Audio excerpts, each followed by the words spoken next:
Apa kamu masih ingin mengelak, Sarah? Sarah terdiam, ia tidak bisa lagi berkata apa-apa. Kebohongannya sudah terbongkar dan ia sadar, nasib cintanya kepada lelaki itu sudah berada di ujung tanduk. Dan aku punya satu kejutan lagi untukmu, Sarah. Marcelo meraih ponsel itu kembali kemudian membuka video mesum Sarah bersama seorang laki-laki yang diketahui berprofesi sebagai produser tersebut. Sarah masih terdiam dan memperhatikan gerak-gerik lelaki yang kini seperti orang asing baginya, padahal selama ini dialah yang menjadi tumpuan hidupnya. Coba kamu lihat ini dan jelaskan kapan dan di mana tepatnya kejadian ini terjadi, ucap Marcelo sambil melemparkan kembali ponsel itu ke hadapan Sarah. Perhatian Sarah kembali tertuju pada benda pipi tersebut, di mana video permainan panasnya bersama seorang produser sedang diputar. "Oh, Tuhan!" seru Sarah. Wanita itu membulatkan matanya dan mulutnya pun ikut terbuka lebar ketika sadar bahwa video tersebut adalah video dirinya dengan seorang produser tempatnya bekerja sedang melakukan permainan panas. "Bagaimana kamu? Tidak usah bertanya dari mana aku menemukan video itu. Jawab saja pertanyaanku, Sarah." Sarah ketakutan, di bawah meja, ia meremas kedua tangannya secara bergantian. Keringat dingin mengucur di samping pelipisnya. Mengelak pun rasanya sudah tidak berguna, rahasia yang selama ini ia tutup rapat-rapat, akhirnya terbongkar. Dan siap tidak siap, Sarah harus siap menerima nasibnya setelah ini. Ini terjadi di saat kita sudah bersama, kan, Sarah? Sebenarnya kurang apa aku sama kamu selama ini? Kamu minta ini, aku kasih, kamu minta itu, aku kasih. Tapi, kamu malah bermain di belakangku, tutur Marcelo. Tiba-tiba, kenangan masa lalu terlintas dipikirkannya. Ia teringat ketika ia dan Bella melakukan hubungan terlarang di belakang Melinda. Dan kejadian hari ini membuat ia sadar bahwa karma pasti berlaku. Ya, Marcelo mendapatkan karma atas perbuatan terlarangnya bersama Bella. Ya, Tuhan. Marcelo menutup wajahnya dengan kedua tangan. Rasa bersalah itu kembali menyeruak dalam hatinya. Padahal selama ini dia sudah berusaha dengan keras untuk bisa melupakan kesalahannya kepada Melinda, mendiang istrinya. Marcelo menghembuskan napas berat kemudian menatap Sarah yang masih duduk dengan kepala tertunduk di hadapannya. Sekarang ia tahu bagaimana perasaan yang dirasakan oleh Melinda saat itu. "Sarah, maafkan aku. Sepertinya hubungan kita cukup sampai di sini, aku tidak bisa melanjutkan hubungan ini lebih jauh lagi. Sekali lagi, maafkan aku," tutur Marcelo. Sarah mengangkat kepalanya kemudian menatap lelaki yang selama ini menguasai hatinya dengan mata berkaca-kaca. Wajahnya memelas dan berharap Marcelo bisa mengurungkan niatnya untuk mengakhiri hubungan mereka. "Jangan berkata seperti itu, Marcel. Aku mohon, maafkan aku. Kejadian ini sudah lama sekali dan itu terjadi sebelum kita menjadi sepasang kekasih. Dan setelah kita resmi berpacaran, aku tidak pernah lagi berhubungan dengannya. Ku mohon percayalah kepadaku dan berikan aku kesempatan untuk memperbaiki semuanya," lirih Sarah. "Maafkan aku, Sarah. Tapi aku tidak bisa melanjutkan hubungan kita." Tepat di saat itu, Yo dan para pelayan masuk ke dalam ruangan itu dengan membawa beberapa buah koper yang berisi pakaian serta barang-barang milik Sarah. Kedatangan Yo dengan membawa koper membuat Sarah tersadar bahwa dirinya akan segera diusir dari mansion megah itu. Ia panik kemudian menghampiri Marcelo dan bertekuk lutut sambil memeluk kaki lelaki itu. "Marcelo, aku mohon, jangan usir aku. Aku berjanji akan menjadi wanita yang sesuai dengan keinginanmu. Jika kamu ingin aku berbaikan dengan Marissa, ya, aku akan melakukannya. Tapi, jangan usir aku." Isak Sarah dengan air mata bercucuran membasahi kedua pipinya. Marcelo meraih tubuh Sarah dan sekarang posisi mereka saling berhadapan. Marcelo menatap kedua bola mata yang berair itu dengan tatapan sendu. Ia membelai pipi Sarah kemudian berucap, "Pergilah, Sarah. Dan aku berjanji tidak akan pernah mengambil apapun yang sudah aku berikan kepadamu, termasuk apartemen itu. Sekarang kamu bisa tinggal di sana dan ku mohon jangan pernah ganggu hidupku lagi," ucap Marcelo. Tidak. Ku mohon, Marcelo, jangan." Sarah menangis histeris setelah mendengar ucapan dari lelaki itu. Ia tidak ingin kehilangan lelaki itu dan juga kehidupan mewahnya. Yo menghampiri Sarah kemudian membawanya keluar dari ruangan itu, bersama para pelayan yang berjalan mengikutinya dari belakang dengan membawa koper yang berisi barang-barang milik wanita itu. "Marcelo, aku mohon." Teriakan Sarah masih terdengar jelas di telinga Marcelo walaupun wanita itu sudah jauh dari ruangannya. Sarah terus berteriak sambil mencoba melepaskan tangan Yo yang mencengkeram lengannya dengan sangat erat, bahkan kulitnya terlihat memerah. "Lepaskan aku, Yo. Aku adalah nona di mansion ini dan jangan pernah macam-macam padaku," hardiknya. Yo terkekeh pelan sambil menggelengkan kepalanya ketika mendengar ucapan Sarah. Ia merasa lucu karena Sarah masih berani mengancamnya padahal sudah jelas bahwa dirinya akan segera diusir dari tempat itu. "Bicaralah sesuka hati Anda, Nona Sarah. Tapi hal itu tidak akan mengubah takdir Anda hari ini," sahut Yo. Setibanya di halaman depan mansion, Yo melepaskan cengkeraman tangannya. Ia memerintahkan para pelayan untuk menyerahkan koper-koper yang mereka bawa kepada wanita itu. "Sekarang pergilah yang jauh dan bawa serta barang-barang Anda, Nona Sarah. Saya harap hari ini adalah hari terakhir saya melihat wajah Anda di tempat ini dan jangan pernah berpikir untuk kembali lagi." Sarah tersenyum sinis sambil mengelus lengannya yang masih terasa sakit akibat perbuatan lelaki yang sedang berdiri di hadapannya itu. "Kita lihat saja nanti, Yo. Aku berjanji akan kembali ke tempat ini dan menjadi nyonya besar. Dan kamu, bersiaplah untuk pergi dari tempat ini dengan cara yang sama seperti yang kamu lakukan padaku," hardiknya. "Teruslah bermimpi, Nona Sarah. Karena tak ada yang melarang Anda untuk bermimpi." Setelah mengucapkan hal itu, Yo bergegas pergi. Begitu pula Sarah, wanita itu masuk ke dalam mobil yang akan membawanya kembali ke apartemen. "Aku tidak akan menyerah begitu saja, Marcelo. Aku tidak akan pernah membiarkan kamu bahagia bersama orang lain. Kamu hanya milikku dan selamanya akan tetap seperti itu," gumam Sarah sambil menyeka air matanya. Sementara itu, Marcelo masih berada di dalam ruangan pribadinya. Ia duduk bersandar di sofa yang ada di ruangan tersebut. Matanya terpejam dan tangannya terus memijit keningnya yang terasa berdenyut-denyut. Yo yang baru saja tiba di ruangan itu segera menghampirinya. Ia berdiri tepat di samping tubuh bosnya itu. "Tuan, wanita itu sudah pergi," ucap Yo. Marcelo membuka matanya kemudian membenarkan posisi duduknya. "Baguslah. Paling tidak, satu masalahku sudah terpecahkan. Dan sekarang tinggal satu permasalahan lagi. Permasalahan yang benar-benar membuat aku menjadi seperti orang bodoh," sahutnya. Yo terdiam, ia merasa gagal menjadi orang kepercayaan Tuan Marcelo. Bahkan sampai sekarang anak buahnya masih belum menemukan titik terang tentang keberadaan Marisa. "Maafkan saya, Tuan. Karena sampai saat ini, saya masih belum bisa menemukan keberadaan putri Anda," sahut Yo dengan kepala tertunduk. Marcelo menghembuskan napas panjang kemudian tersenyum tipis kepada asistennya itu. "Teruslah berusaha, Yo. Jangan pernah menyerah untuk menemukan keberadaan Ica kecilku." "Tentu saja, Tuan. Saya tidak akan pernah menyerah sebelum Nona Marisa ditemukan," sahutnya. Untuk beberapa detik, ruangan itu hening. Baik itu Marcelo maupun Yo, sama-sama sedang asik dengan pikiran mereka masing-masing. Hingga akhirnya, Marcelo kembali membuka suaranya. "Sekarang aku sadar, Yo. Mungkin ini adalah cara Tuhan menghukumku atas semua kesalahan yang pernah aku lakukan kepada Melinda. Aku tidak berhak menghukum Sarah karena aku juga sama buruknya dengan wanita itu," tutur Marcelo. "Jujur, aku tidak sedih saat Sarah harus pergi dari hidupku. Tetapi aku sedih karena rasa bersalah itu kembali lagi, Yo. Sejak Melinda memutuskan untuk bercerai, aku benar-benar terpuruk.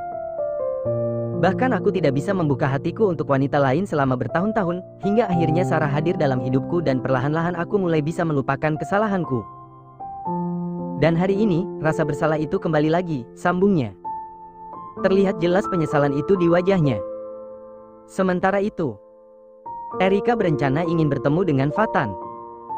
Ia ingin menemui Marisa di desa kelahiran lelaki itu.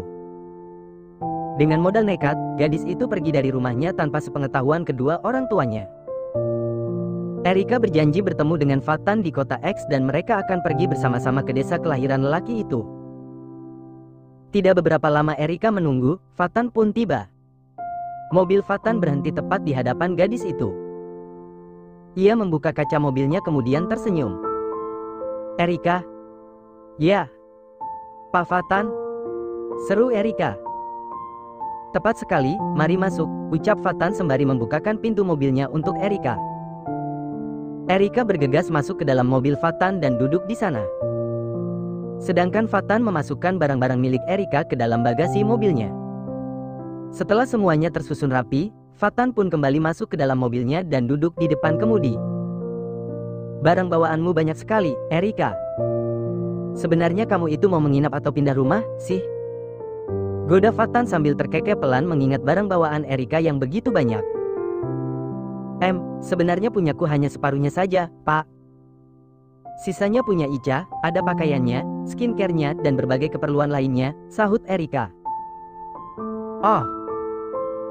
Di saat sedang Fatan fokus pada kemudinya, Erika terus memperhatikan lelaki itu bahkan sampai lupa untuk berkedip.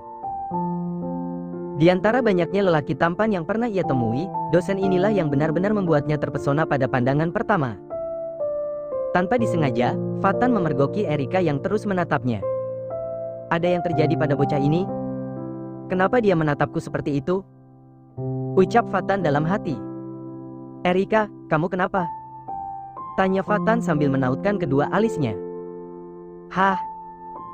Erika terkejut. "Tidak apa-apa, Pak. Hanya saja Bapak begitu tampan, melebihi ekspektasi saya," sahutnya cengengesan.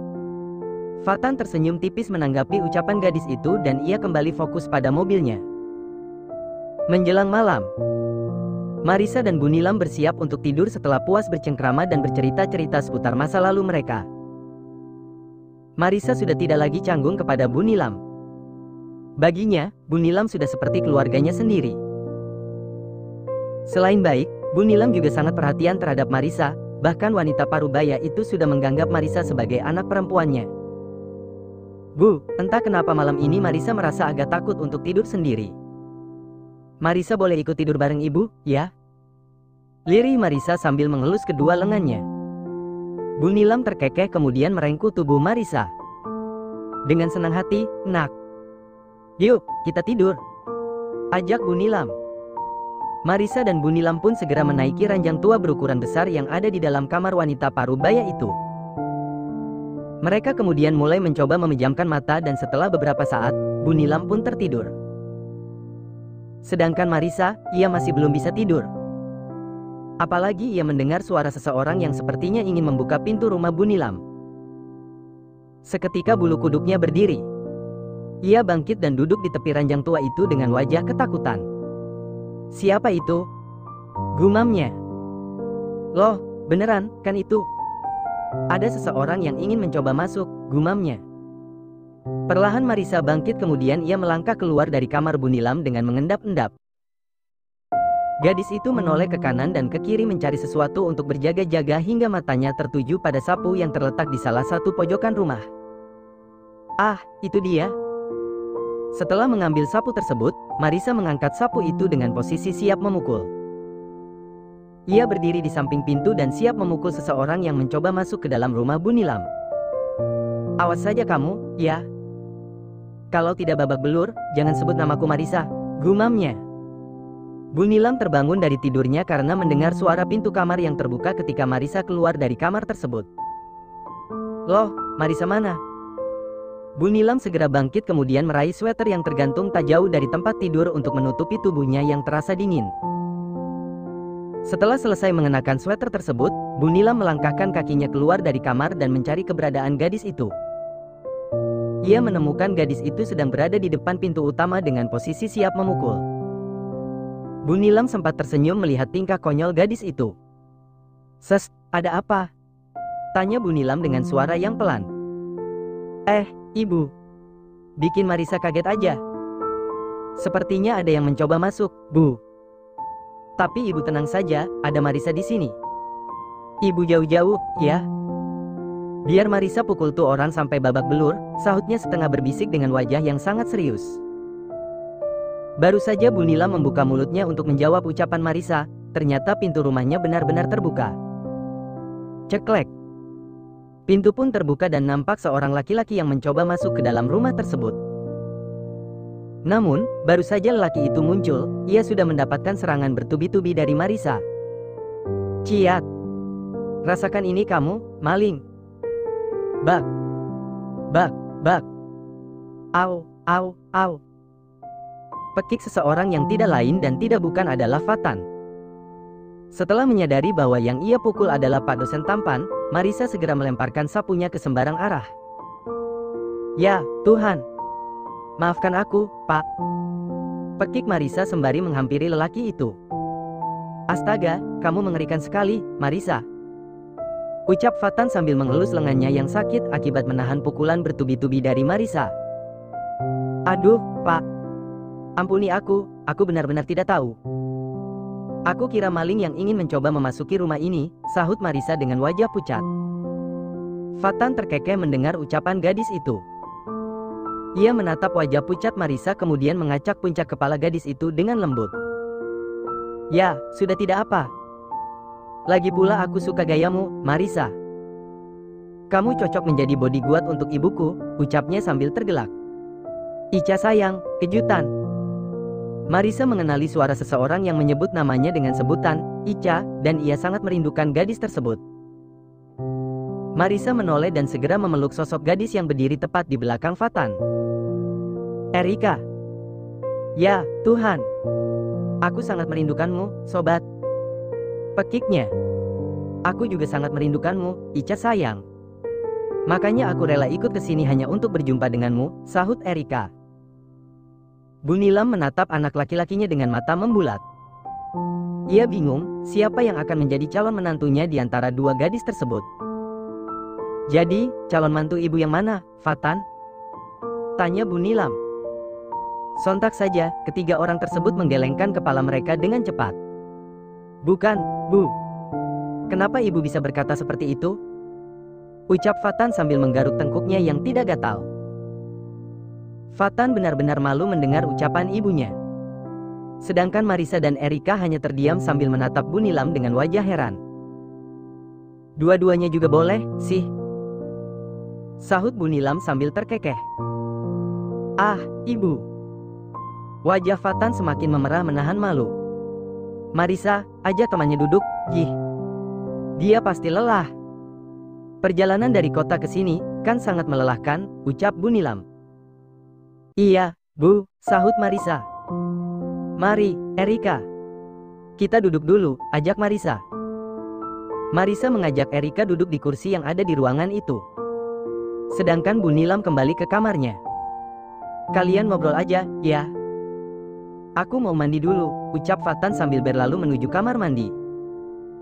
Dan kini tinggal Marisa dan Erika yang masih berada di dalam ruangan itu. Erika memperhatikan penampilan Marisa yang terlihat jauh berbeda dari Marisa yang ia kenal sebelumnya. Cah, kamu pakai daster? Tanyanya sambil terkekeh. Marisa tahu Erika sedang mengejeknya. Ia menekuk wajahnya sambil menatap gadis itu dengan wajah malas. Aku tidak punya pilihan lagi, Erika. Kamu senang kan melihat penampilanku yang seperti ini? Sahutnya. Sejujurnya, iya. Erika tergelak tanpa mempedulikan jarum jam yang sudah menunjukkan pukul 23. Dasar! Gerutu Marisa sambil membuang muka. Tanpa sepengetahuan mereka, seorang lelaki berpakaian serba hitam sedang memperhatikan kediaman Bu Nilam dari dalam mobilnya sambil menyeringai. Lelaki itu kembali melajukan mobilnya dan meninggalkan kediaman Bu Nilam setelah ia puas mengintai mereka dari kejauhan. Akhirnya aku menemukan gadis itu. Gumam lelaki itu sambil mencari sesuatu dari dalam saku jaket tebalnya. Ia meraih ponsel miliknya kemudian mencoba menghubungi seseorang. Namun, karena di desa itu belum ada sinyal, ia pun harus kembali berjuang keluar dari desa tersebut untuk mencari sinyal agar bisa menghubungi seseorang yang jauh di sana. Yo memperhatikan ponselnya sambil tersenyum puas. Akhirnya, salah satu anak buah lelaki itu berhasil menemukan keberadaan Marisa. Tidak sia-sia ia membayar mahal orang-orang itu, karena selama ini hasil kerja mereka sungguh sangat memuaskan. Tuan Marcelo pasti akan sangat senang mendengarnya. Gumam Yu sembari meletakkan ponselnya kembali ke atas nakas. Keesokan paginya, Setelah berpakaian rapih, Yo segera mencari keberadaan Marcelo untuk menyampaikan kabar baik yang ia peroleh dari salah satu anak buahnya tadi malam. "Di mana Tuan Marcelo?" tanya Yo kepada seorang pelayan yang sedang membersihkan ruangan pribadi lelaki itu. "Tuan Marcelo sedang berolahraga di halaman depan, Tuan Yo," sahut pelayan itu. "Baiklah, terima kasih." Yo bergegas pergi dari tempat itu kemudian melangkah menuju halaman depan. Dan setibanya di sana, ternyata benar lelaki itu sedang berlari kecil sambil merenggangkan otot-ototnya. "Tuan Marcelo," sapa Yo. Marcelo menoleh ke arah Yo dengan wajah kusutnya. Rambut lelaki itu terlihat berantakan, tidak seperti biasanya yang selalu tersisir rapih. "Ada apa?" tanya Marcelo. Dengan wajah semeringah, Yo berjalan menghampiri Marcelo. "Tuan, bisakah kita bicara sebentar?" "Ada yang ingin saya bicarakan bersama Anda dan ini sangat penting," ucap Yo sambil tersenyum hangat. Marcelo mengangkat sebelah alisnya sambil menatap wajah Yo yang terlihat berseri-seri. "Benarkah? Apa ini ada hubungannya dengan Ica kecilku?" tanyanya. Yo kembali menyunggingkan sebuah senyuman di wajahnya. "Ya, Tuan. Ini ada hubungannya dengan Nona Marisa," sahutnya. Seketika aura wajah Marcelo berubah. Wajah kusutnya tiba-tiba sirna dan sekarang ia terlihat lebih bersemangat. "Kamu serius, Yo? Apa anak buahmu sudah berhasil menemukan gadis kecilku?" tanya Tuan Marcelo dengan sangat antusias. "Ya, Tuan. Kami sudah tahu di mana Nona Marisa tinggal. Dan dugaan kita selama ini benar, bahwa dosen itu ada sangkut pautnya dengan kepergian Nona Marisa." "Apa?" pekik Marcelo dengan wajah memerah. "Dia memang harus kita kasih pelajaran," sambung Marcelo sambil mengepalkan tangan dengan sempurna. Sehingga urat-urat di tangannya terlihat dengan sangat jelas. "Sebaiknya kita bersiap, Yo. Kita jemput gadis kecilku." Sebelum ia menyadari bahwa kita sudah berhasil menemukannya, ucap Marcelo sembari melangkahkan kakinya dengan cepat memasuki mansion. "Baik, Tuan." Sementara tuan besarnya sedang bersiap-siap, Yo menghampiri para bodyguard dan memerintahkan mereka untuk ikut bersamanya menuju desa, di mana Fatan menyembunyikan Marisa. "Mungkin kalian harus mempersiapkan segala sesuatunya, karena perjalanan kita menuju desa tersebut tidaklah mudah." "Baik, Tuan," jawab mereka serempak. Sementara itu di kamar mewah Marcelo. Setelah melakukan ritual mandinya, Marcelo bergegas menuju tempat penyimpanan pakaian-pakaian mahalnya. Ia bingung, kemeja mana yang harus ia kenakan untuk menyambut pertemuannya dengan Ica hari ini. "Ya, Tuhan. Ada apa denganku? Kenapa pakaian sebanyak ini terlihat jelek semua di mataku?" gumamnya sambil mengacak-ngacak tempat itu. Yo sudah beberapa kali melirik jam tangan mewahnya. Ia bingung, sudah hampir 1 jam, Tuan Marcelo tidak juga keluar dari kamarnya. Ada apa dengan Tuan Marcelo? Apa mungkin dia pingsan di dalam sana karena saking bahagianya? Padahal kita sudah siap sejak tadi. Bukankah dia sendiri yang meminta kita untuk secepatnya bersiap? Sebaiknya aku cek saja ke kamarnya, gumam Yo dengan wajah heran menatap kamar termegah di mansion tersebut. Yo bergegas menghampiri pintu kamar itu dan mencoba memanggil nama lelaki tersebut. "Tok! Tok! Tok! Tuan Marcelo, apa Anda di dalam?" tanya Yo. "Ah, tepat sekali. Beruntung ada Yo, jadi aku bisa meminta pendapatnya tentang pakaian-pakaian jelek ini," gumam Marcelo. "Masuklah, Yo." Pintunya tidak dikunci, titahnya. Perlahan Yo membuka pintu tersebut dan melihat sosok tuan besarnya yang masih menggunakan handuk kecil untuk menutupi area pribadinya. Yo nampak kebingungan, rambut lelaki itu sudah kering sempurna sedangkan tubuh atletisnya masih dibiarkan terbalut dengan handuk kecil. "Yo, kemarilah. Apa kamu lihat pakaianku ini, semuanya sudah terlihat jelek," ucapnya sambil menunjuk koleksi pakaian mahalnya yang berserak di lantai kamar mewah tersebut. Yo menautkan kedua alisnya karena merasa bingung dengan ucapan Marcelo. Pakaian yang dikatakan jelek oleh lelaki itu adalah koleksi terbaru yang dikeluarkan oleh brand terkenal yang sudah biasa ia kenakan dan harganya pun bikin geleng-geleng kepala. "Tuan, saya rasa Anda hanya bingung. Apa Tuan butuh bantuan saya untuk memilihnya?" sahut Yo, mencoba menawarkan bantuannya. Ya, pilihlah. Tapi harus yang bagus dan jangan permalukan aku, ucapnya. Sementara Yo memilihkan pakaian yang cocok untuk Marcelo, lelaki itu malah duduk di tepian tempat tidurnya sambil mengusap wajahnya dengan kasar. Aku tidak pernah merasa segugup ini, Yo. Bahkan ketika aku masih berpacaran dengan Melinda pun, aku tidak pernah merasakan perasaan seperti ini. Sebenarnya ada apa denganku, Yo? Lirih Marcelo. Yo terkekeh mendengar ucapan Big Boss-nya itu. Ya, Tuhan. Tuan Marcelo, tidakkah Anda menyadari bahwa Anda sebenarnya sedang jatuh cinta pada gadis kecil Anda sendiri, batinnya?